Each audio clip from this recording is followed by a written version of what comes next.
Welcome to the Love Local Chicagoland podcast. Here we invite people and nonprofits from our local communities to share their stories and their voices. Through amplifying their message, we share their genuine human experiences that connect us all. Our goal is to make our communities more than just a place to live, but instead a place to thrive. Tune in to hear what makes our community so special right here on the Love Local Chicagoland podcast. Hey, what's going on, everybody? Welcome back to another episode of the Love Local Chicagoland podcast. Today, we're going into our Real Stories series, and we're going to be interviewing Nicole Bolden. She is owner and founder of Thriving with Baby, a organization that really wants to help families and empower them to help create and live better lives. My friends, we live a really short time here on this earth in retrospect. Maybe we get 80 to 100 years if we're lucky. And Earth is like 4 billion years old. So conversation today with Nicole, we're going to get real. We're going to talk about her story and really what's made her throughout this process. And then we're just going to talk about like, how can we heal? How can we grow as family members, as moms, as dads? And we're just going to kind of see where it goes. I'm really excited about this conversation. I think more than a lot of them, and I don't mean that against any other people that we've interviewed. I think if we could just focus in on going inward, fix the shit that's broken, and then like try to like live better and also share like better guidance to our kids, we could help create a better tomorrow. And that's hard sometimes. So to be able to work with somebody like Nicole, or to be able to work with other therapists, to be able to get there is going to help us create stronger communities at the end of the day, my friends. So I'm looking forward to this conversation. Enough of me talking, but I'm super excited, as you could tell. Nicole, welcome to the show, my friend. Thanks for having me. Yeah, I'm super excited. You're a pretty amazing soul. You know that? Thank you. It's getting to know you. I met you through Monica, which was early on in our Love Local journey. She kind of helped us get to here of where we're at. She'll be back with her own show as we continue to evolve, called Wise Apples too. But I remember when she was like, you got to meet her, and Brandon was interviewing her with Legacy and Life Law. And I remember hearing you talk, and I'm like, holy crap, this woman, like, she's real. And you're honest and vulnerable, even when it's hard, and you inspire others to do that too. And now you're sitting here and you have your own show. Not only on a Love Local Chicagoland podcast, but you got your own show, which is super cool. And we built the studio, and where we're going with the studio for people like you, people that want to like take their gifts and help create a better tomorrow. So we'll talk a little bit more about that podcast, I think, as we continue to evolve. But I'm excited to have you here, and I think this is going to be a great conversation. So enough of me talking. Just kind of let's go back to the beginning. Who is Nicole Bolden? Give us an overview. Yeah, so I feel like I'm a lot of things. As I was saying earlier, I feel like I lived multiple lifetimes up to this point because I never envisioned myself being a social worker, having a private practice. That was not part of my plan. When I was growing up, my family owned a computer copier business. So the plan for my life was to be a computer engineer and a real estate lawyer. Like, that was the plan. Computers and law. That was you the would thing. be miserable in those jobs from knowing people that do those jobs. Knowing your heart, like those jobs wouldn't be you. Keep going. I know people say like, I couldn't imagine. I am a big tech nerd a little bit, even though the new tech has taken me back a little bit. But like, I was like, oh, Intel chip, what? Yeah. Give me a motherboard. Yeah. But as I age myself a little bit. Right. But people say that all the time, but I just really wanted to, even when my family had the business, my job was to help people learn how to use the computer. Because I had a real knack at that age. And I would come in, people would come in, I was like, oh, I'll help teach you. Me being a 7-year-old, like, hey, let me teach you how to use a computer. Let me show you Oregon Trail, you know? And so, yeah, that's the beginning of it, where we had a family of entrepreneurs and just helping people with technology and helping people run their businesses better. Awesome. And then I saw my parents help the community in a different way. Mm-hmm. My mom was super involved in my schooling. And to this day, people in my elementary school know my mom better than they know me. Mm-hmm. And then my dad, eventually they divorced, but when we moved into Inglewood, he would help the whole community and the block that we lived on, even though people like, oh, Inglewood is so dangerous. I didn't have that same experience per se, because the block that I lived on, it was all family. Everyone knew my dad. I think everyone was confused by my dad. He was a big black guy, but he was a computer copier guy. But they just like, what does he do? But so they just didn't want to test it. They just made their own assumptions. But yeah, that's what people do. Yeah. That's what they do. But it kept me safe. So it was like, whatever, it worked. But I never felt endangered in the neighborhood, and people. Yeah, that's a stigma out there, right? And you can watch on Channel 7 at night or Channel 5, and Inglewood's coming up, right? And it's not coming up in a good light. Don't mean to interrupt, but that's real. Yeah, I mean, granted, it's a different Inglewood today than it was when I was growing up, but still, people said it was always that bad. It was not always that bad. For sure. And there was something on my life that I couldn't put into words at that time because I was young, but people looked out for me. Like, no one ever let me try to get into trouble. They was like, no, that's not for you. I was like, okay, whatever. They're just scared of my dad. But looking back on it now, it's like people saw things in me before I even saw it in myself. And I was protected. And it's beautiful. That's why I have such a strong faith now, because there's so many things in my life that I just can't say it was a coincidence. Like, people were helping me along. And so I don't take that for granted. And I realize that I do have a heart for helping people. And maybe that's why that my gifts to support people and hold space for people didn't come by accident. And other people saw this in me before I even saw it in myself. Because really, it was up until probably my second year of college that I was still on the law track. And it wasn't until I just decided that I really didn't want to do real estate law. I wanted to do juvenile law. That people like, why would you do juvenile law? People don't stay in juvenile law. It's typically a stepping stone. And the work that you're trying to do with young people, you're not going to do as a lawyer. You're trying to help people, right? Right. Yeah. Right. I wanted to help the young people. And it was like, you're not going to do that as a lawyer. Like, yeah, maybe you'll help them clear a case, but that's where it ends. You're not getting involved in their life too much. And so someone introduced me to social work, and I was like, I had never even thought about social work. I never had any involvement with a social worker in school or anything. So this was brand new to me. And so I just kind of fell in love with it. And when I graduated undergrad, before going to law school, I did Peace Corps. And that was the deciding factor for me. Peace Corps was the time in my life where I decided if I was going to do law or if I was going to do social work. And lo and behold, they sent me to work in a children's home. And the social worker quit as soon as I got there. And so I was thrown. That ain't God working. Yeah. I was thrown into this role. Thrown to the fire. Yeah. Yeah. How was that? It was good. Yeah. It was good. And just to make it known, like, God's hand in this all, I was in the United States Peace Corps going to the Philippines. And somehow I got placed in a children's home that was ran by the British missionary. And so it was safe for me. So they spoke English, and it was very easy for me to get this. And I was still connected with God because she was a missionary. She was doing prison ministry. She was doing ministry in her community. So I still was able to see God's hand in it all. And he led me through, jumped into this role that I knew very little about. I was like, oh, you want me to do this role? I know the very basics. And they was like, we believe in you. Okay. Yeah, I got this. Let's go. Yeah. And that's just been my life. Like, okay, you believe in me? Let's go. Yeah, that's beautiful. There's a lot there. I want to go and then we'll kind of walk through it. But you talked about, like, you're in Inglewood, which, I think is, we look at now, like, we would think it is a horrible neighborhood, and there's a lot of violence that happens there. There's shootings, there's thefts, there's anything that you think of with violence, or when you think about, like, low income poverty communities.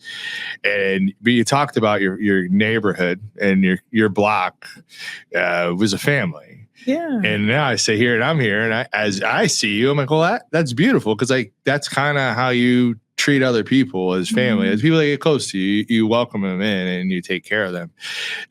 When you're we're talking about those. I can't help but to think of today. And this is my opinion. I think one of our struggles in society is we're not going to the front yard enough. No. We're scared to answer the dang door. We're scared to talk to people. Whether scared is the right word, we're not, right? We're not doing these things.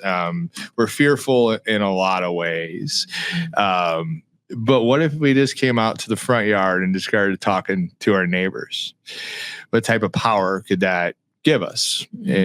And so, like, when you look back on that time frame, you're in a low income neighborhood. You're growing up. Your dad's well respected in the neighborhood. But when it talks about community, like, how did that shape you? Like, as you look back on now, how did that community of people shape you? It really shaped me in not just looking at people at face value, not judging. Because even at one point, I was a newbie to the neighborhood. So my mom lived on 97 by Trinity Church on the south side. And then I was going to Inglewood. So it's two different, similar communities, but different.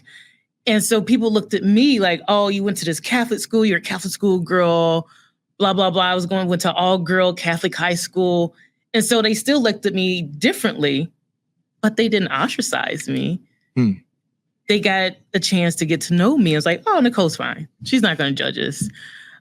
And that helped me spread that on to other people. Like, give people a chance. You know, if young middle schoolers are me. It's like, I understand it developmentally, but middle schoolers are mean. And for a bunch of middle schoolers to bring me in and get to know me was really cool. And that made a huge imprint. It comes from their parents too, right? Like, it's a part of it, being able to do that. You know, I hope we could go back to the front yard. I think as we continue to evolve, because I think there's a lot of power in just welcoming people in, even if they're, new or different, or you don't know their story. Like, go be curious, go talk to them, because in most of us, there's a good heart that wants to get out there, but if we're not trying amongst each other, if we're not trying to connect, if we're not trying to be friends, like the life is a lot harder. And if you're not connecting, you don't realize how similar you really are. That's it. You know, we're so much more similar than we think, because we just make all these assumptions and judgments. But it's like, if you actually talk with someone, we're very similar. That's a lot of this Love Local stuff is that through interviewing people, especially through COVID, getting to know people from all different walks of life, right? Left, right, Muslim, Catholic, atheist, whatever. But if you talk to people and you get to know the stories, you see that our commonalities are really at the root of them are so similar. So that's why it's important to, like, be curious, and then also to offer grace to others, as you should to yourself too, because life is just hard, and there's so much that we could go into with that, but it's not the topic for today by any means. But I think that community of people and understanding that, like, we all have a story. What's your story? I'm interested. If we could come out and just start there as a society, my hope is that we would be able to learn and to grow from that. I couldn't imagine you as a lawyer. I really can't.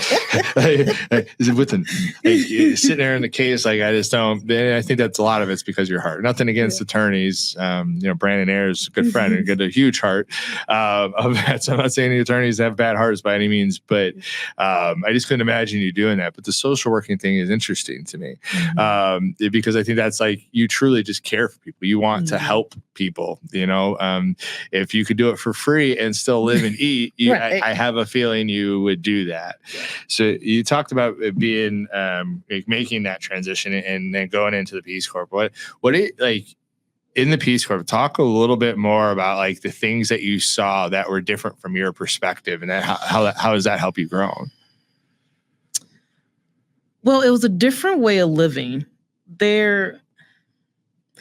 So I went to Catholic school all my life, but when I went to the Philippines was the first time that, I'm going to back up. There's a saying in Tagalog where it's bahala na.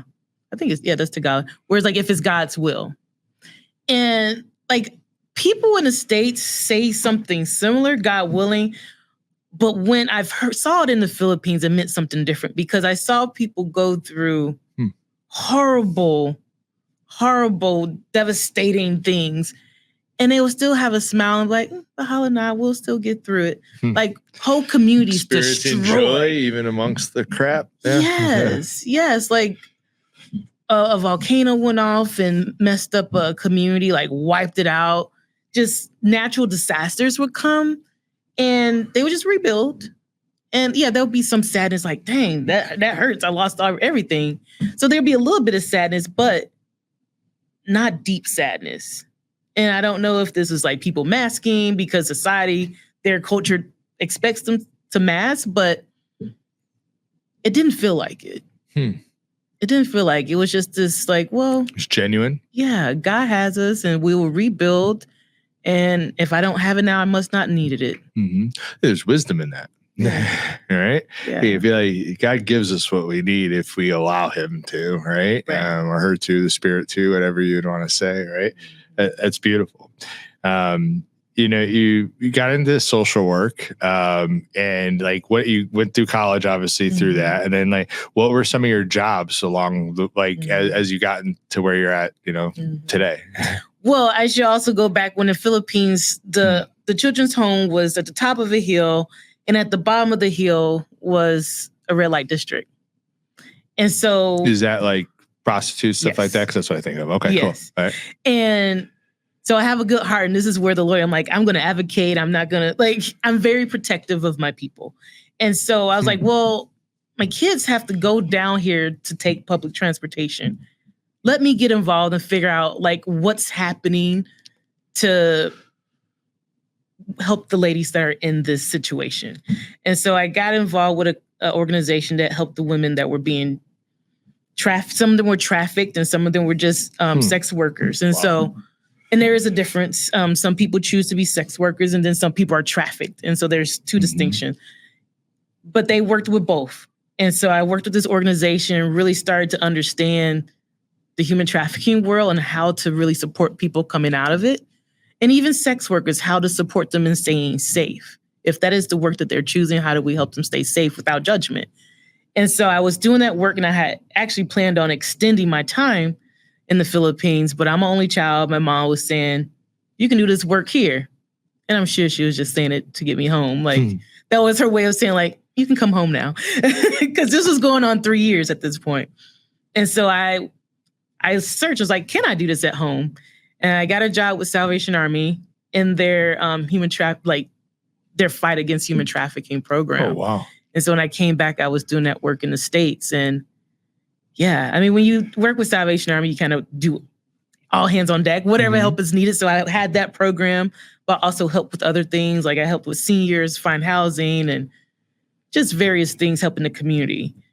And it just really opened my eyes on the big picture of human trafficking and humanity.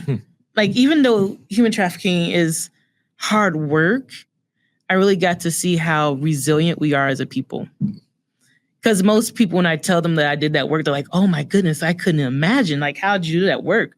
It was hard, but I got to see people really live and fight to live life. They really fought to come back from this circumstance that could have easily taken them out. But as soon as I gave hope and was like, I will walk this journey with you, there's a different fight. And I'll never forget the first person that I worked with, my very first client in that program. She is doing so well today. Beautiful. And it was because someone had hope. Hope is powerful. Yeah. If somebody believes in you, you know, I go back to growing up poor or growing up those. If somebody believes in you, it almost makes you a new you because you don't always have that as you grow up. The trafficking piece, I think for me is something that I have not really understood the depthness and how big it is of a problem it is within our world. And until recently, and I met, do you know Katina? We call her Tina Green from Bridging Heart. Yeah. So she's a was trafficked and went through all of that, but then she got out of it, and she's helping people create a better tomorrow, which I think that people know that. So kind of what my goal is for with all of this is like, if we all could talk, we could create a better tomorrow. But yeah, it's to hear some of her stories and the things that she's gone through is just, it's incredible. But it goes back to people's stories. Like if you don't seek to understand, if you're just judge right away, instead of talking, if you were like on top of that hill, and like, I'm not going down there, I'm not going to talk, your life could have been totally different. Right. So I find beauty in us, sometimes going through things we didn't know we needed to go through, but there's something there. So you were at Salvation Army, and then you worked at the police, didn't you, a little bit? Well, with the program with Salvation Army, we came in and did some stings with them. And so we worked closely with a department that was undercover. And that gave me some insight in the police department where, police get such a bad rap, and there are some good people that work with the police, and they're just not supported properly. So some of the system is flawed, which makes sometimes people act out of their natural character. And that's why police get a bad rap, because there's so much stress, but they're not properly supported in how to deal with that stress. I don't know everything about this to be the first, but things that I've heard and even through police officers, like from police officers locally, like the mental health programs are in police departments are kind of new, like in retrospect, right? And you think about, me and you talk about trauma and the trauma. We all experience trauma in some way, but you think about a police officer and the trauma that they go through for the, and you're going to go on this more than me, but like the fight or flight, and you're like those things that like tighten up your psoas that could cause other issues. But anyway, there's so much trauma. So like, it's so important to make sure that part of our system is like loving on them, because it's a really hard job and they're dealing with people that probably aren't healthy in many cases. So like that's a super hard job. On top of that, the payment, like they're risking their lives. Is it enough? Is it not enough? But if we're not supporting their minds, like, what are we doing? Right. When they want to give more money to the police departments, they're funding the wrong things. It's like, and that's why people fight. Like, why are we putting more money into this? They don't need more guns. They need more support. They need more love, so that they could, there's other ways to do things, right? And I'm not saying we need you to know how to use your guns, and we're not saying defund the police at all. But that's the narrative in the media. But we're like, no, it's just, let's look at the foundation of this. We have a lot of education. We have a lot of knowledge when it comes to things that we didn't have in the past. What can we learn from to be able to help create tomorrow? Okay, like, we understand that mental health is a real thing within our world, not just within our country, but within our world. And as Americans, we kind of suck at it. When you look at the past generations, like it was always like that tough up. It was really coming to our generation where we're starting to chisel it. And then I like the Gen Z generation. People want to call them soft or whatever. No, they just are smart. Like, be honest, they have an EQ that it took us longer to get because of whatever reasons, right? But their emotional intelligence is smarter than what we were when we were 20 years old or 21, right? Well, I talk about this with my clients sometimes, where the younger generations are really the first generations to have the opportunity to heal and to live out the EQ. Because if we think about just a couple generations ago, it was very scary to stand up, especially for Black, brown people. Like, life was very scary. You didn't have time to execute all the EQ because your life was in danger. Your survival mode. All survival mode. Which is trauma at the end of the day, which makes it harder to heal unless you're really focusing on it. Like, generations past had to survive. They didn't have time to think about emotions. They didn't have time to feel. It's like, get the work done, pay the bills, keep you and your family safe from getting killed. Like, this is not just going to jail, getting killed. So like, our generation's like, yes, there's still a lot of chaos in the world, but really the younger generations are the first generations to really have the space and some safety to even think about EQ. Yeah. I never even looked at that. I look at it as in, I grew up poor. and that was probably the greatest gift that ever given to me looking back. But growing up poor, you see people just doing whatever they got to do to get by. And there's so many narratives out there, and these are all my opinions. I do not want to offend anybody that's out there right now, but like we look at the narratives that are out there, and it's different for us white people. At the end of the day, when it comes to the healing part of it, even if you're low in poverty, I could sit here and say that I didn't have to deal with the media, what people would think, the stereotypes. I didn't have to deal with that like you had to deal with that, with a system that is flawed when it comes to our prison system. I had to deal with those things. So like it goes back to like we need to love and give grace to one another as we go through these things. And as we're at this society where, to me, this is my opinion, but like since this has become more of a thing, we have now become really transparent. Yes. So either we could point and hate, like maybe we've done in the past because it hasn't been right in front of us, or we could seek to understand. We could be curious with the hopes of leading with love. And I don't know how we get through this. But my hope is it kind of goes through some of your story of like we get out front and we start talking to people that are different than us, and we work on healing. But I think we need to be real. It's different for us as white people, and it's not anything else, and all the other misinformation and propaganda that's out there. Like it's just out of love. We're all human at the end of the day, and life is hard, and emotional intelligence, when developed, it could help you live such a more joyous life even in the shit. Especially when you put faith on that. We're going on a rabbit hole, but I feel like it's a part of the real story type piece. So I hope it's okay. So I kind of want to dive into, we're talking about mental health. We're talking about, as a country, we need love to grow. At least we're talking about it now. But we need to learn and grow with it. And so today's message is really about like how to wake up intentionally, the way that you want to show up in the world. And if you're not happy, or if you're not feeling you're doing that, like what's your road to get there? Yeah. And because of this stories, I'll do a quick background, like why I really believe that we have to wake up and choose our life intentionally is after becoming a parent, I went through horrible depression and anxiety. And there was times I would wake up because I didn't feel like enough.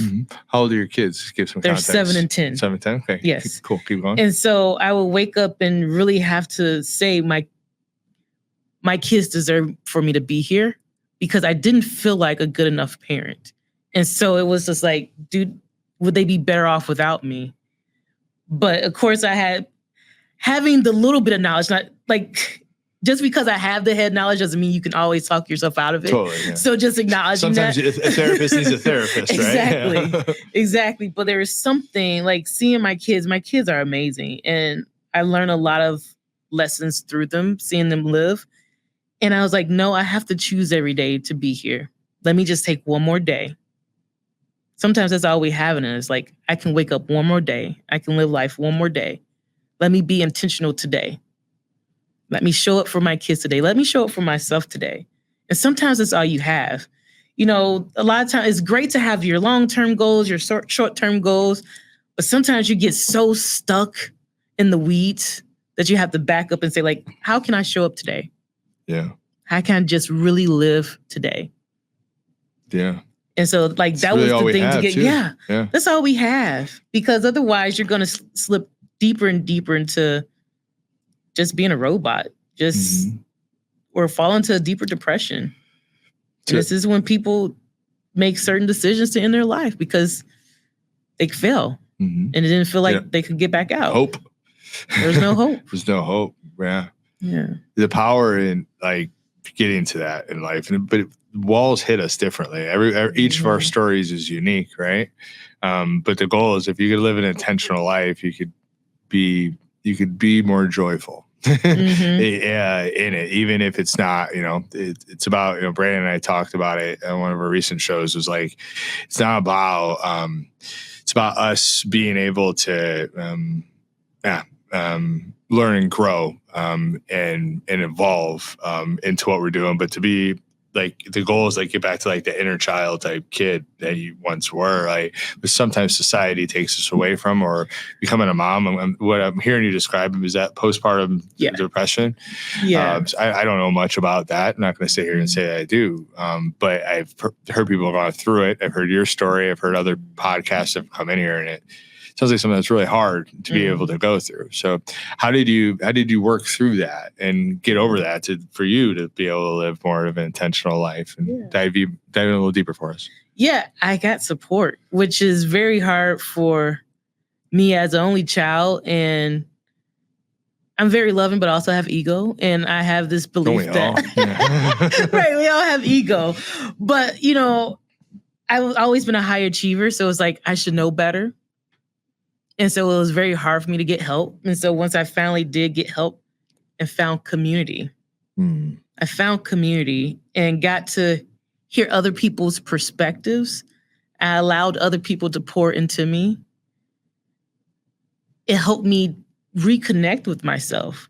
Because a lot of times when we get stuck in certain perspectives or depressions or anxiety, we have shut off other parts of ourselves. And only one voice in our mind is talking. But when you have community and other perspectives around you, it awakens the other parts that we have shut off. Yeah, and that community cares, right? And to me, there's so much value in therapy for one, but small communities of people that could like truly know you better than you know yourself. You said like people saw something in you that you didn't even see in yourself. Like how beautiful is that? So if getting around a small community of people that could help you like get through something, but also like they become like, tell me if I'm wrong, but like lifelong friends almost, like when you get that small community, right? And there could be numerous small communities, but it's people you gel with, right? It's your people. And I do want to add the caveat that sometimes it is just for a season, because for sure. And I add that because sometimes you do need to disconnect from people. And it doesn't have to be as heartbreaking. Like, yeah, it hurts, but it's like maybe they were just here for a season, but now they're taking you as far as they can take you. And you have taken them as far as they can take you. You know, my grandmother used to tell me some people are here for a reason, season, or a lifetime. Totally. And we have to respect that. Yeah. Look back at my life. There's people that have been in my life that I hated and made my life hard. But I look back, I'm like, that's what I learned. And I said, all right, thanks, guys. Appreciate putting them in my path. Even though at the time I didn't feel that same way. But you learn and grow through meeting people that aren't there and connected as well. Yeah. During our conversation around this message, we talked about like we've lost ourselves as the people, as a whole. And can you go more in depth on what you mean by that, in your opinion? Yes. So I talk a lot about like vicarious trauma and overwhelm and stress. And today we are all overstimulated. Thus, we're all probably a little more overwhelmed than people in the past. We are sharing a lot of trauma because now we can see real time what is happening. People are uploading videos and we're watching that. So our systems are not even just overstimulated. We are getting traumatized by it. And when that happens, the mind does what it needs to do to keep us safe. And so it shuts down part of your critical thinking. Because it's like, you can't take on anything else. What do you need just for right now? And it's very narrow thinking. And if we have that very narrow thinking, we lose ourselves, and it makes it harder to really connect with people as a whole. It makes it hard to see the big picture of things because our brain is trying to keep us alive. So it shut down our ability to see the big picture. Because like you don't have capacity for that. And this algorithm is dangerous, right? And especially like TikTok to me is the scariest, but they're all some sort of like you're giving your, let me explain that a little more. So they're if you like something and if you're watching it, they're going to keep feeding you that, right? So that could be dangerous if your beliefs, if it's just one way of thinking, because we were talking about like there's different perspectives from all of us, but at the root of our stories were super similar. So that algorithm to me is dangerous. And I even look at TikTok, it's like that, but then they'll throw in other stuff as well. Like it feels like we're being brainwashed a little bit within it, which is like goes back, like let's take a step back and let's go to the front yard and let's talk to each other. That's so important because the narratives that are out here, in my opinion, are only somewhat true on all sides of them. But if we talk to each other that are different, we can learn from that. But that stuff's scary. So I went off maybe track there, but it's part of losing ourselves as a people. If we're getting pulled into that stuff and we're going, I'm guilty of it. I could be honest. Like I need to be off TikTok. I cannot go to TikTok anymore because it could play with your brain. Like, so to be aware of that and to know, like, to me, I'm like right now, I'm trying to seek to find people that are different than me and different stories than me. And I think the reason for that is just so because of what is truth, really? What is it? Let's talk and find it out as neighbors because each of our truths are probably different. But let's talk and let's come with a common agreement that like, all right, cool. Like, but we talked. That's key. That's judge. It's not hate type thing. When you said we're traumatized in some way, I didn't know this until Monica. I think she brought up a lot of the mental health piece to me when it comes to like therapy and stuff like that through conversations. But we all have trauma. I didn't even realize, I have trauma. Like, oh, I'm fine. Like kind of that old school thing. Can you talk about like where trauma comes from? Like, and I know that's a big question, I guess. So break it down however you want to, but like we all experience trauma. So if we all know we experience trauma, like where do we start to be able to work on healing that, in your opinion? Well, first I want to say that we all experience trauma differently. So just because something may be traumatic to you doesn't mean it may be traumatic to me. It's all in how the event connects with the stories in your mind or how it has impacted the stories in your mind. So if, let's say a car accident, one person get in a car accident like, dang, that was my bad, I messed up. Another person can get in a car accident and be very traumatizing. And now the story is cars are no longer safe for me. The world is very dangerous in a car. That is trauma now. So just because it's something that seems traumatic to you doesn't mean it's trauma. It's you have to say it's a trauma for yourself. Yeah. You know, so it's just how did it really impact the story of your perspective of the world now? How do you do that though? Like I think when I was struggling and I don't know if I would have recognized the trauma. Like what are some signs to know that there's trauma there? I mean, really, so if we just do real basic, just like, oh, this is not safe for me. If you feel physically unsafe around something, someone, something. Or like tense type feeling. You feel your body tightened up. Yeah, or trust it. There's probably something there. There's a story that you may not be aware of. You know, just even if you think about being around certain people, be like, I didn't get a good vibe from that person. We call it vibes now. I didn't get a good vibe. It could have been something about that person reminded you of someone that did hurt you in some way. Oh, wow. That's crazy. You know, I was, to back that up, I go to therapy, and I pro therapy. I think it's helped me change that, and faith has helped me change, and small communities helped me change my life. And I was struggling with a certain, like, doing things, like certain tasks. And it was one day I'm sitting there and I'm struggling. I'm trying to fight myself to do it. And I think we all kind of experienced that. I wrote down the feelings that I had. And I'm like, where the fuck is this coming from? Like, where is this? Like, what is this? And I'm like, I go on the email, like, we need to meet, because I didn't understand it. And in going back to it, it was like things that I went through.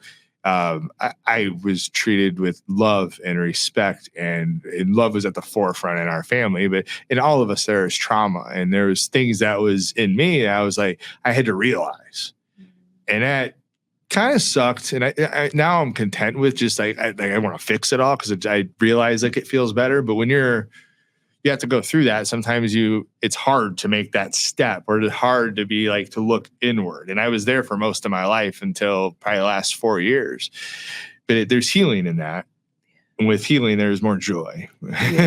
I appreciate what you just stated, because It's always like, what is the story we tell in ourselves? But we have become so disconnected that we're not hearing ourselves.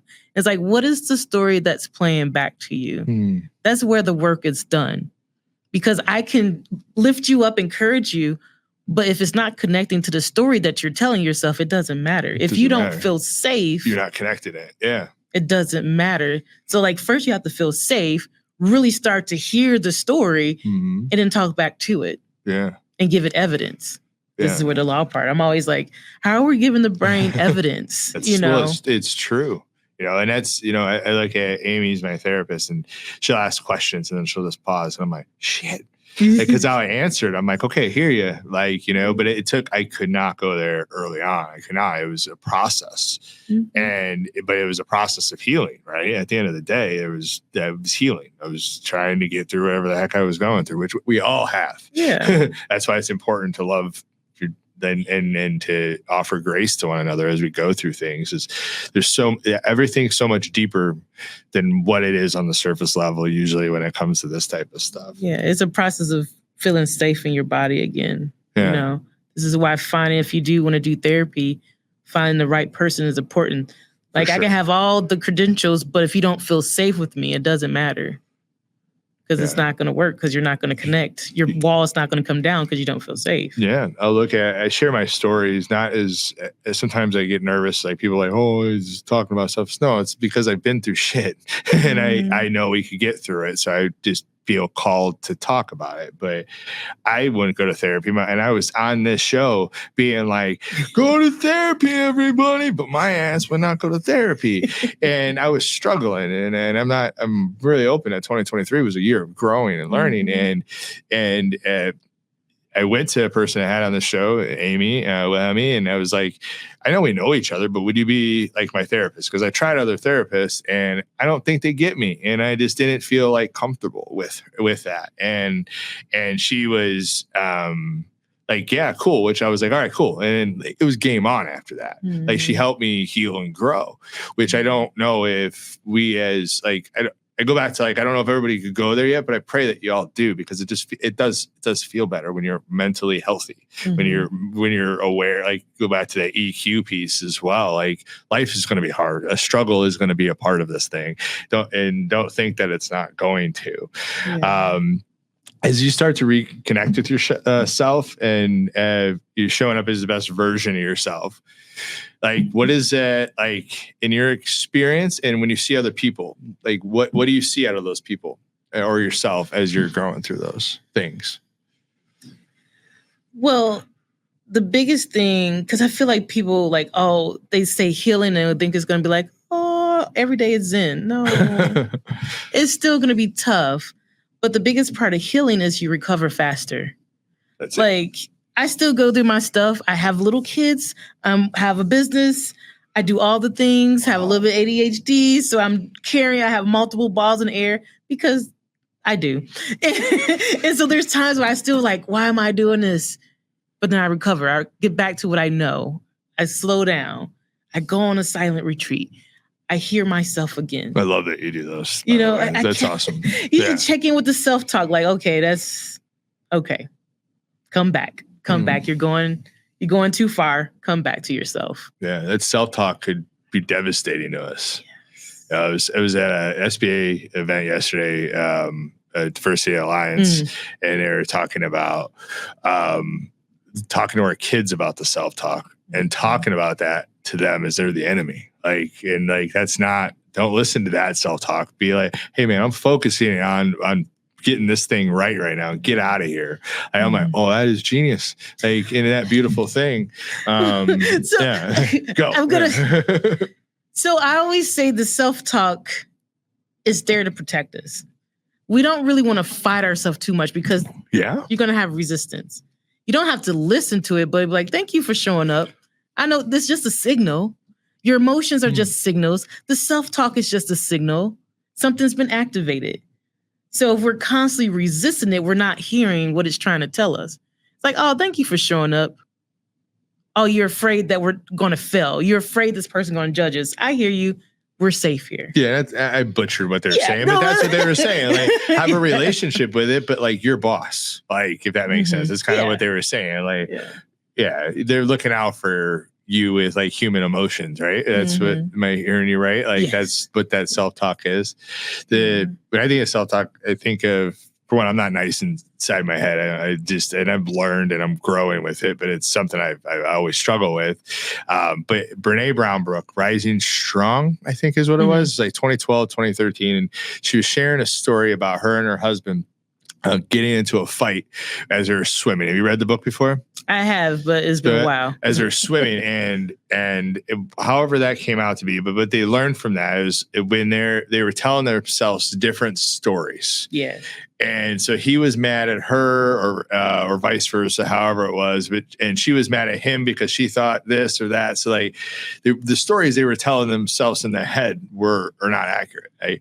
And so my wife and I were like, we started a thing like we'll go through her advice. Is like when we get there, we'll be like, okay, this is a story I'm telling myself right now. And I'll say that to the other person. I'm like, oh no.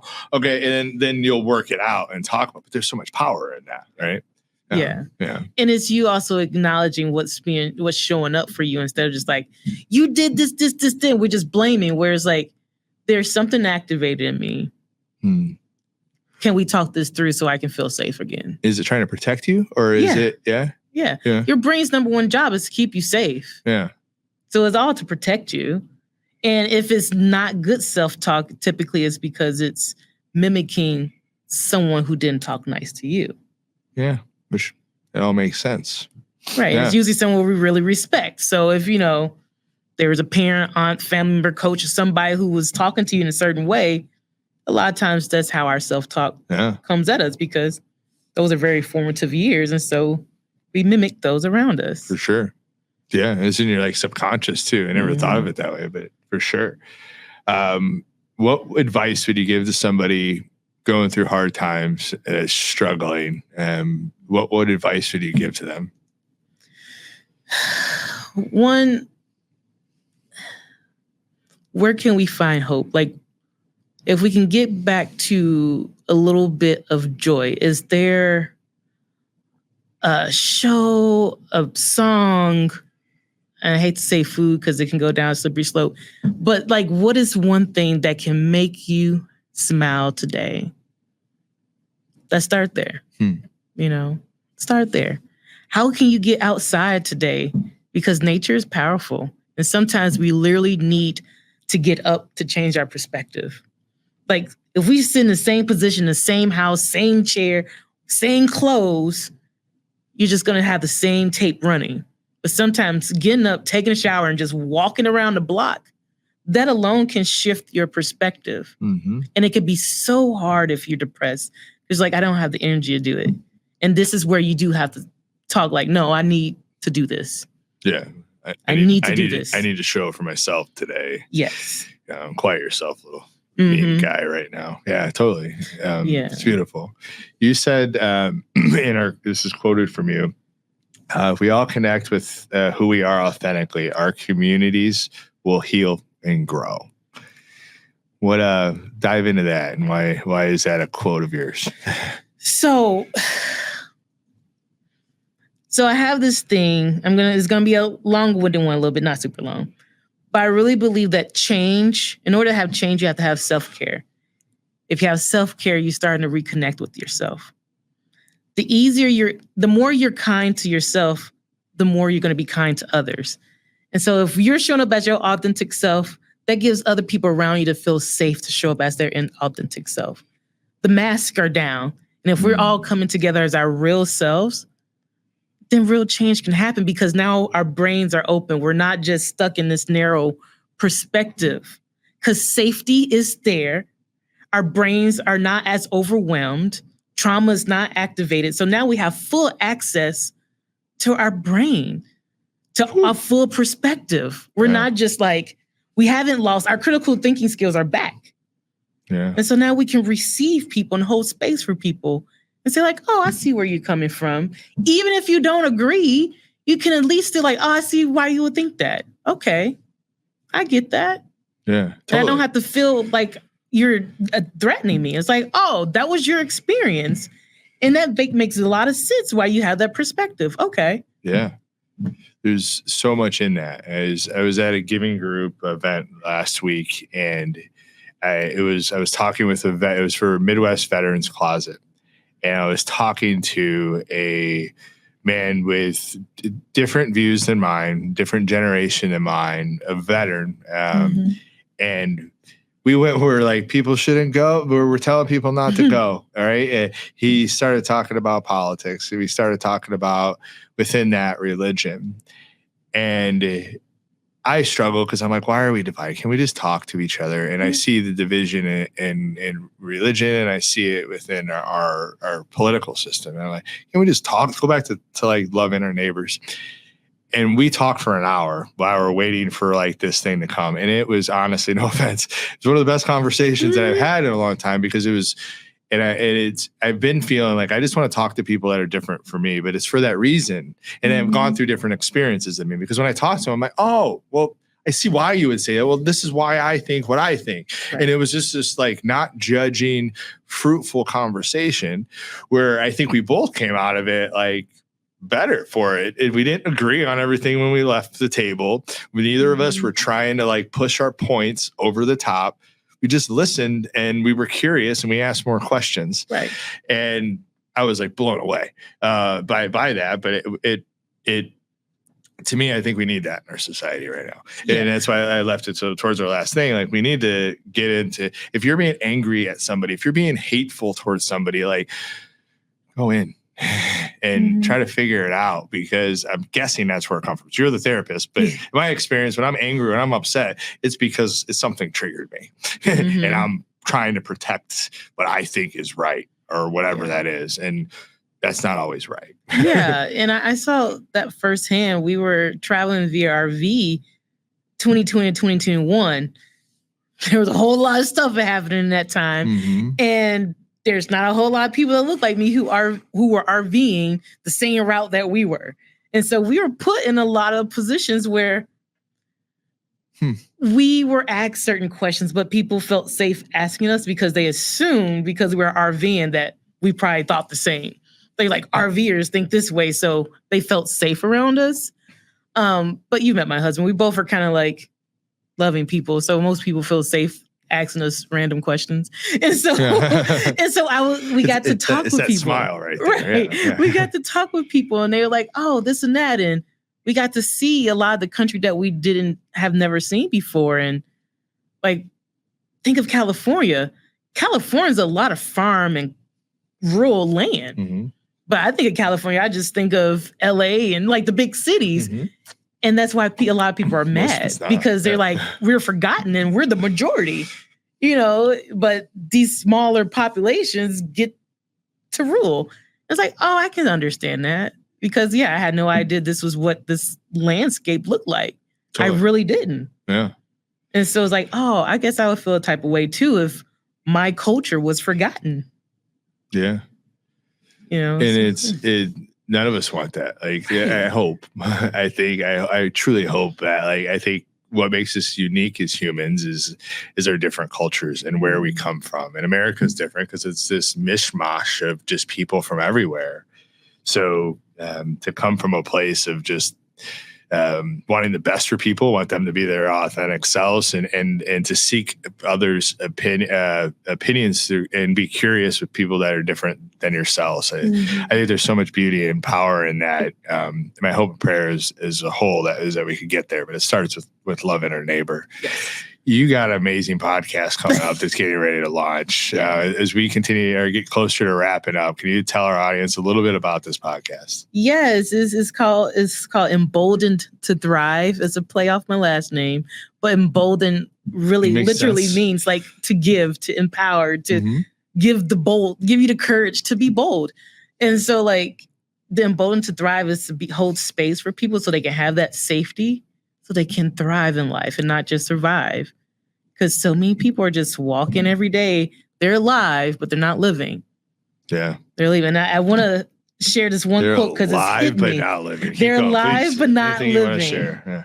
And there's this quote that I saw recently by Carl Jung. He was a Swedish psychologist.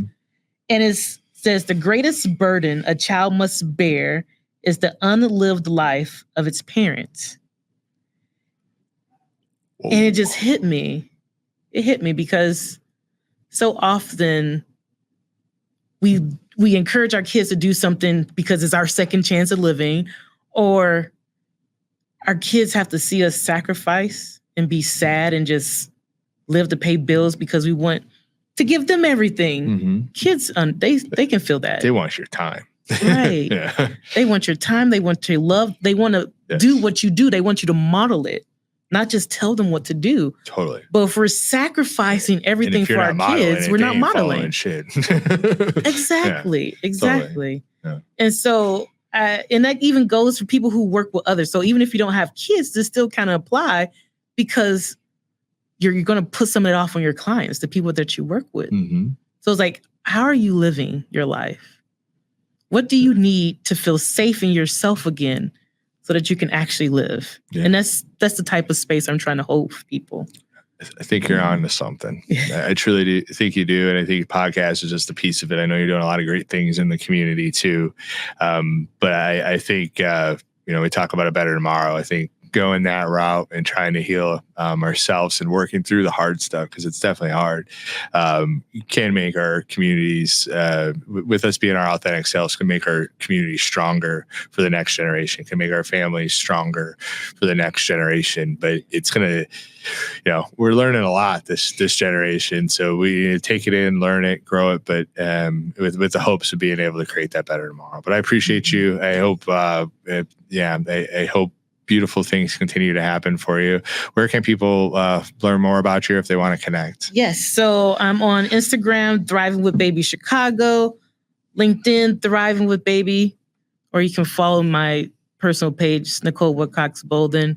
On Facebook is Thriving with Baby. Yeah. Follow me there. Do it. Right. My website is Thriving with Baby. So you can find me most places as Thriving with Baby. Yeah. Well, beautiful. Well, I appreciate you today. I appreciate the real story and the real conversation. My hopes is that through conversation that we could create that better tomorrow, but it's going to take all of us. So my friends, thanks for joining us on another episode of Love Local Chicagoland, the Real Stories series. My hope is with this stuff is that it doesn't come off as a place of division, but as a place of like just wanting us to talk as neighbors with people that are different from each other.